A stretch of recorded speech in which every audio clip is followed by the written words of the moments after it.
Hello guys, आज चाहिँ हाम्रो घरमा चटपटी बनाएर खान लागेको छ। अर्ग्यानिक है, हाम्रो सबै सामानहरू त छैन कि, तर जे छ त्यसैमा यसो मिलाएर खान लाग्दैछु।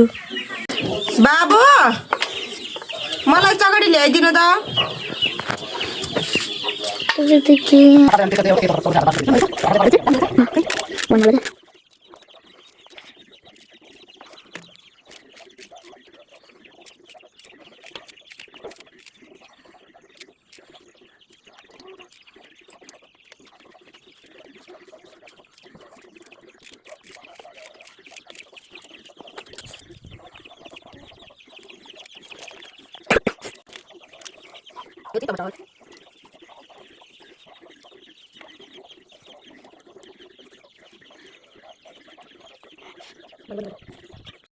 सामानहरू दिँदैछ। यो चाहिँ आलु, पोट्याटो उसिनेको।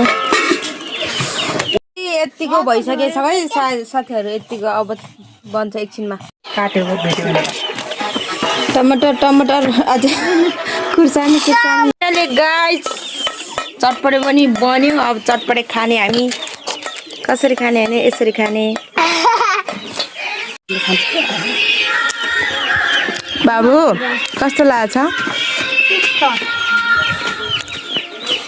गाइस, हाम्रो चटपटे खाएर पनि सकेर यसो आराम गर्दैछ सबैजना। अब हामी चटपटे खाइहाल्यो अनि हामीले त खाना पनि खानु परेन।